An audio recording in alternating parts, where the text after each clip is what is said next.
നമസ്കാരം. മലയാളി വാർത്തയിലേക്ക് സ്വാഗതം. തമിഴ്നാടിൻ മന്നനായി വിജയ് മാറിയിരിക്കുകയാണ്. തമിഴ്നാട് മുഖ്യമന്ത്രിയായി സത്യപ്രതിജ്ഞ ചെയ്ത് അധികാരമേറ്റിരിക്കുകയാണ്.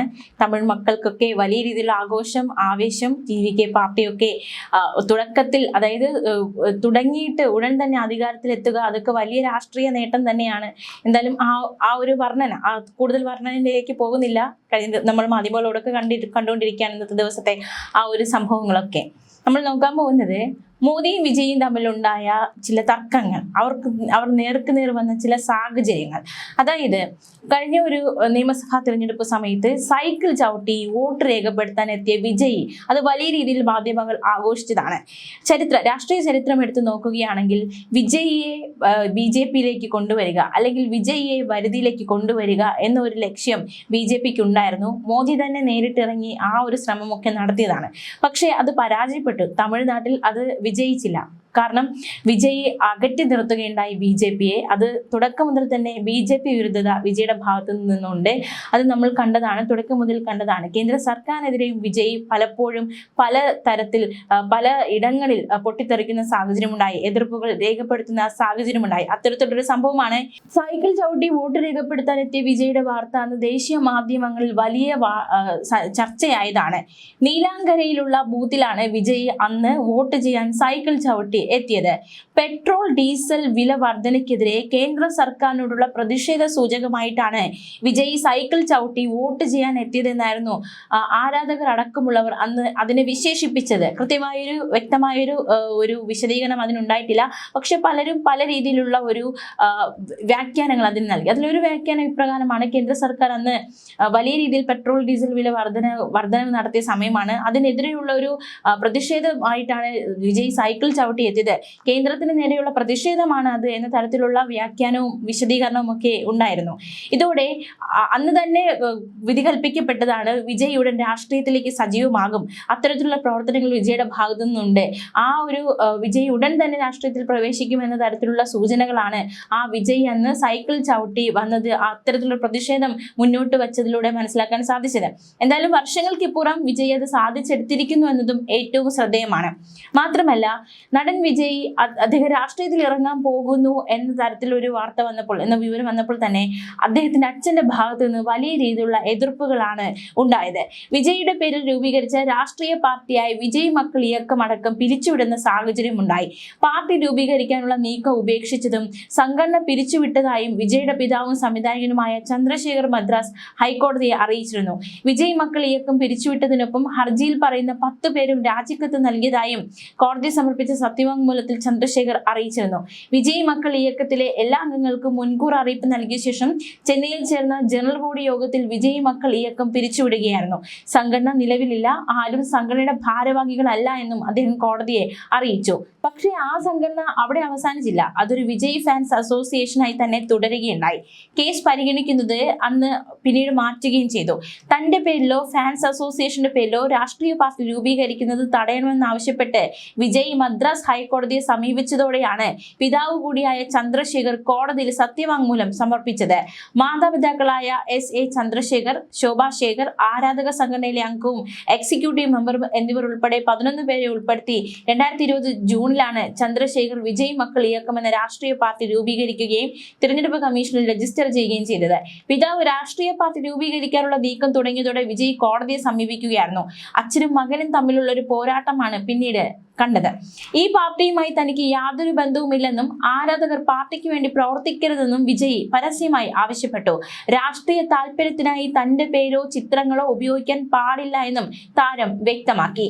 തന്റെ പേരിൽ പിതാവ് രാഷ്ട്രീയ പാർട്ടി രൂപീകരിക്കാനുള്ള പിതാവിന്റെ ശ്രമത്തിനെതിരെ തുടക്കം മുതൽ തന്നെ വിജയ് എതിർപ്പുയർത്തി രംഗത്തെത്തിയിരുന്നു. രാഷ്ട്രീയ പാർട്ടി രൂപീകരിക്കുന്നത് അടക്കമുള്ള വിഷയങ്ങളിൽ തർക്കം തുടരുന്നതിനാൽ കുടുംബവുമായി വിജയ് അകന്നാണ് കഴിഞ്ഞതെന്ന് അന്ന് മാധ്യമങ്ങൾ റിപ്പോർട്ട് ചെയ്തതാണ്. പിന്നീട് തമിഴ്നാട്ടിൽ നടക്കാനിരിക്കുന്ന തദ്ദേശ സ്വയംഭരണ തെരഞ്ഞെടുപ്പിൽ വിജയ് മക്കൾ ഇയക്കം മത്സരിക്കുമെന്ന വാർത്തകൾ പുറത്തു വന്നിരുന്നു. ഒക്ടോബർ 6, 9 തീയതികളിൽ 9 ജില്ലകളിലെ ജില്ലാ പഞ്ചായത്ത് യൂണിയൻ ഗ്രാമപഞ്ചായത്ത് തിരഞ്ഞെടുപ്പുകളാണ് നടക്കാനിരിക്കവെയാണ് ഇത്തരത്തിൽ ആ പാർട്ടി ഉണ്ടാകുമെന്ന് ഒരു റിപ്പോർട്ട് വന്നത്. വിജയ് മക്കൾ ഇയക്കം പിരിച്ചുവിട്ടതായി ചന്ദ്രശേഖർ മദ്രാസ് ഹൈക്കോടതി അറിയിച്ച സാഹചര്യത്തിൽ വിജയ് മക്കൾ ഇയക്കം തിരഞ്ഞെടുപ്പിൽ മത്സരിച്ചേക്കില്ല എന്ന സ്ഥിതിയും എത്തിയതാണ്. എന്തായാലും അന്ന് ഒരു തന്റെ പിതാവ് തന്റെ പേരിൽ ഒരു പാർട്ടി രൂപീകരിച്ചതിനെതിരെ വിജയ് രംഗത്ത് വന്നിരുന്നു. ആ പാർട്ടി പിരിച്ചുവിട്ടുവെന്ന് പിതാവിന് പിന്നീട് കോടതിയിൽ അറിയിക്കേണ്ടതായിട്ട് വന്നു. അത്തരത്തിൽ ഒരുപാട് രാഷ്ട്രീയ കടമ്പകളും കല്ലും മുള്ളും നിറഞ്ഞ രാഷ്ട്രീയ സാഹചര്യങ്ങളും ഒക്കെ താണ്ടിയാണ് ഒടുവിൽ വിജയ് ഒരു തമിഴ്നാടിന്റെ മുഖ്യമന്ത്രിയായി മാറിയിരിക്കുന്നു എന്ന ഒരു സുവർണ വലിയ നേട്ടത്തിലേക്ക് വിജയ് ഇപ്പോൾ എത്തിയിരിക്കുന്നത്. ഇപ്പോൾ ആ കസേരയിലിരിക്കുമ്പോൾ വലിയ രീതിയിലുള്ള ആവേശമൊക്കെ ഉണ്ട്. പക്ഷെ പിന്നിട്ട വഴികൾ അത്ര എളുപ്പമായിരുന്നില്ല. കഠിനമായ വഴികൾ പിന്നിട്ട് തന്നെയാണ് വിജയ് ആ ഒരു കസേരയിലേക്ക് എത്തിയിരിക്കുന്നത്. എന്തായാലും പ്രധാനമന്ത്രി നരേന്ദ്രമോദി വിജയ്ക്ക് അഭിനന്ദനങ്ങൾ അറിയിച്ചിരിക്കുകയാണ്. ജനങ്ങളുടെ ജീവിത നിലവാരം ഉയർത്തുന്നതിനായി കേന്ദ്ര സർക്കാർ തമിഴ്നാട് സർക്കാരിനൊപ്പമുണ്ടെന്ന് പ്രധാനമന്ത്രി എക്സിൽ കുറിച്ചു. തമിഴ്നാട് മുഖ്യമന്ത്രിയായി സത്യപ്രതിജ്ഞ ചെയ്ത ടി.വി.കെ അധ്യക്ഷൻ സി ജോസഫ് വിജയെ പ്രധാനമന്ത്രി പ്രശംസിച്ചു. എക്സ് പ്ലാറ്റ്ഫോമിലൂടെയാണ് പ്രധാനമന്ത്രി ആശംസ അറിയിച്ചത്. തമിഴ്നാട് മുഖ്യമന്ത്രിയായി സത്യപ്രതിജ്ഞ ചെയ്ത സി ജോസഫ് വിജയ്ക്ക് അഭിനന്ദനങ്ങൾ. അദ്ദേഹത്തിന്റെ മുന്നോട്ടുള്ള പ്രവർത്തനങ്ങൾക്ക് ആശംസകൾ. ജനങ്ങളുടെ ജീവിത നിലവാരം ഉയർത്തുന്നതിനായി കേന്ദ്ര സർക്കാർ തമിഴ്നാട് സർക്കാരിനൊപ്പമുണ്ട് എന്നായിരുന്നു പ്രധാനമന്ത്രി എക്സിൽ കുറിച്ചത്. ചെന്നൈയിലെ ജവഹർലാൽ നെഹ്റു സ്റ്റേഡിയത്തിൽ രാവിലെ നടന്ന ചടങ്ങിലാണ് നടനും രാഷ്ട്രീയ നേതാവുമായ വിജയ് തമിഴ്നാട് മുഖ്യമന്ത്രിയായി സത്യപ്രതിജ്ഞ ചെയ്തത്. ടി.വി.കെ പാർട്ടിയിലെ 9 മുതിർന്ന നേതാക്കളും മന്ത്രിമാരായി സത്യപ്രതിജ്ഞ ചെയ്തു. നേരത്തെ ഈ ഒരു വലിയ വിജയം നേടിയതിനു പിന്നാലെ പ്രധാനമന്ത്രി നരേന്ദ്രമോദിക്കും രാഹുൽ ഗാന്ധിക്കും ഒക്കെ വിജയ് നന്ദി രേഖപ്പെടുത്തിയിരുന്നു. പ്രതിപക്ഷ നേതാവ് രാഹുൽ ഗാന്ധി ഉൾപ്പെടെ നിരവധി രാഷ്ട്രീയ നേതാക്കളും സിനിമാ താരങ്ങളും ഈ ഒരു ചടങ്ങിൽ പങ്കെടുക്കുകയുണ്ടായി. തമിഴ്നാട്ടിലെ വിവിധ ഭാഗങ്ങളിൽ നിന്ന് ആയിരക്കണക്കിന് പ്രവർത്തകരും ആരാധകരും ചടങ്ങിനെത്തി. നടി തൃശയും സിനിമാ മേഖലയെ പ്രതിനിധീകരിച്ച് ചടങ്ങിൽ പങ്കെടുത്തു. തമിഴ്നാട് നിയമസഭാ തെരഞ്ഞെടുപ്പിൽ 234 അംഗ സഭയിൽ 108 സീറ്റുകൾ നേടി ടി.വി.കെ ഏറ്റവും വലിയ ഒറ്റകക്ഷിയായി മാറി. വി.സി.കെ, മുസ്ലിം ലീഗ് എന്നിവരുടെ പിന്തുണ കൂടി കിട്ടിയതോടെ 120 സഖ്യത്തിന്റെ ശക്തിയായി മാറുകയായിരുന്നു. എന്തായാലും പ്രധാനമന്ത്രിയുടെ അഭിനന്ദനമൊക്കെ വന്നിട്ടുണ്ട്. അതേസമയം കോൺഗ്രസിനെതിരെ വിമർശനം ഉയരുന്നുണ്ട്. തമിഴ്നാട്ടിൽ 30 വർഷം DMK-യുമായി സഹായിച്ച കോൺഗ്രസ് ഇപ്പോൾ സ്വാർത്ഥ താല്പര്യത്തിന് വേണ്ടി മുന്നണി മാറി എന്ന ഒരു കുറ്റപ്പെടുത്തൽ പ്രധാനമന്ത്രി നടത്തുകയുണ്ടായി. അധികാരമുള്ളപ്പോൾ DMK-യുടെ ഒപ്പം നിന്ന കോൺഗ്രസ് ഇപ്പോൾ ടി.വി.കെ പാളയത്തിലേക്ക് മാറി. രാഷ്ട്രീയ നിലനിൽപ്പ് മാത്രമാണ് കോൺഗ്രസിന്റെ ലക്ഷ്യം. അധികാരത്തിനു വേണ്ടി കോൺഗ്രസ് എന്തും ചെയ്യും. ദീർഘനാൾ ഒരുമിച്ച് പ്രവർത്തിച്ച DMK-യെ കോൺഗ്രസ് വഞ്ചിച്ചു. വിശ്വസിക്കാൻ പറ്റാത്ത പാർട്ടിയായി കോൺഗ്രസ് മാറിയെന്നും പ്രധാനമന്ത്രിയുടെ കുറ്റപ്പെടുത്തൽ. അതേസമയം നേരത്തെ ഈ ഒരു തെരഞ്ഞെടുപ്പിൽ മിന്നും പ്രകടനത്തിന് പിന്നാലെ വലിയ രീതിയിലുള്ള വിജയം കൈവരിച്ചതിന് പിന്നാലെ പ്രധാനമന്ത്രി നരേന്ദ്രമോദിക്കും ലോക്സഭാ പ്രതിപക്ഷ നേതാവ് രാഹുൽ ഗാന്ധിക്കും വിജയ് നന്ദി പറഞ്ഞിരുന്നു. വിജയത്തിന് പിന്നാലെ ഇരുവരും വിജയ് അഭിനന്ദനം അറിയിച്ചിരുന്നു. ഇതിനായിരുന്നു വിജയ് നന്ദി അറിയിച്ചത്. ഇരുവരും ഇത്തരത്തിൽ അഭിനന്ദനം അറിയിച്ചതിന് പിന്നാലെയാണ് അവർക്ക് നന്ദി അറിയിച്ചത്.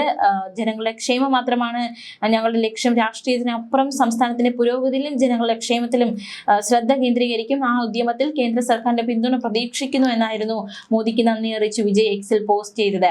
ഫോണിൽ വിളിച്ചതിനും അഭിനന്ദനം അറിയിച്ചതിനും ലോക്സഭാ പ്രതിപക്ഷ നേതാവ് രാഹുൽ ഗാന്ധിക്ക് ആത്മാർത്ഥമായി നന്ദി അറിയിക്കുന്നുവെന്നും വിജയ് പറഞ്ഞു. മികവുറ്റ പൊതുസേവനത്തിനും നമ്മുടെ സംസ്ഥാനത്തിന്റെ സാംസ്കാരിക പാരമ്പര്യം സംരക്ഷിക്കുന്നതിനും പ്രതിജ്ഞാബദ്ധരാണ്. ഇതിന് കൂട്ടായ സഹകരണം ആവശ്യമാണെന്നും രാഹുൽ ഗാന്ധിക്ക് നന്ദി അറിയിച്ചു വിജയ് വ്യക്തമാക്കി.